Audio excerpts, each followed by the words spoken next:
नमस्कार, मैं रिंकू पिंपड़े एक्सएनएन न्यूज़ में आपका स्वागत करती हूँ।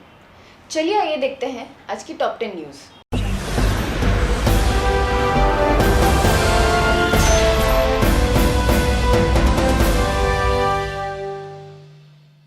ब्रिटेन के प्रधानमंत्री बोरिस जॉनसन चाहते हैं कि दुनिया के हर व्यक्ति को अगले 18 महीने में कोरोना का टीका लगाया जाए। साथ ही जॉनसन ने कहा, सभी देश कोरोना को खत्म करने की शपथ लें। वे चाहते हैं कि 2022 के अंत तक दुनिया में सभी को टीका लगाने के हमारे उद्देश्य के साथ मिलकर काम करें और महामारी को खत्म करने की शपथ लें। देश में कोरोना केस 1 लाख के स्तर पर आने में 61 दिन लगे, अमेरिका में 100 दिन लगे थे। भारत में 4 लाख का स्तर छूने के बाद भी अमेरिका से कमजोर रही दूसरी लहर, केस भी 22,60,000 कम।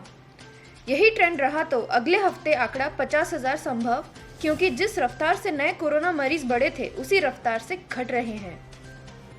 प्रदेश को अनलॉक करने के लिए जारी दिशा निर्देशों के अनुसार सोमवार से स्तर 1 से 10 जिलों में लॉकडाउन जैसी पाबंदियां खत्म हो जाएगी।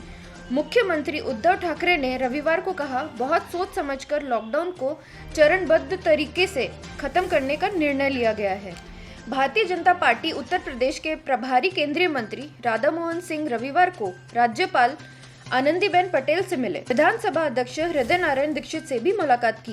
केंद्रीय मंत्री राधा मोहन सिंह ने कहा, सरकार और संगठन अच्छे से काम कर रही है। राज्यसभा सांसद छत्रपति संभाजी राजे ने प्रदेश के आरक्षण की बहाली की मांग को लेकर 16 जून को कोल्हापुर से राज्यव्यापी मोर्चा निकालने की घोषणा की है।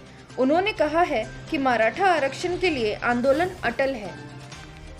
चीन में पहली बार 3 साल से 17 साल की उम्र वालों के लिए सिनेवैक बायोटेक के टीके को आपातकालीन मंजूरी दी गई है। 3 साल की उम्र तक के बच्चों को टीका मंजूरी देने वाला चीन दुनिया का पहला देश बन गया है। सोनू सूद को हुमा कुरैशी ने चुनाव में उतरकर प्रधानमंत्री बनने की सलाह दे डाली। I think Sonu should stand up for elections.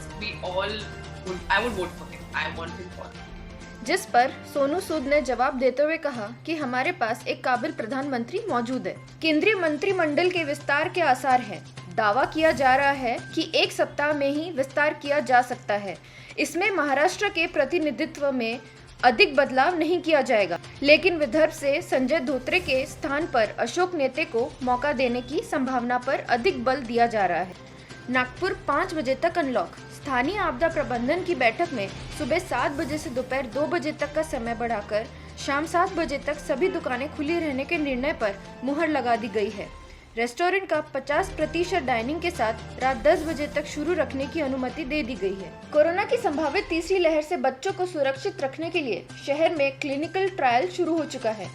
Bharat biotech company की कोवैक्सीन का पहला डोज दिया जा रहा है। Meditrina institute of medical science से रविवार को 12 से 18 आयु वर्ग के 40 वॉलंटियर्स को पहला डोज दिया गया। 28 दिन बाद दूसरा डोज दिया जाएगा।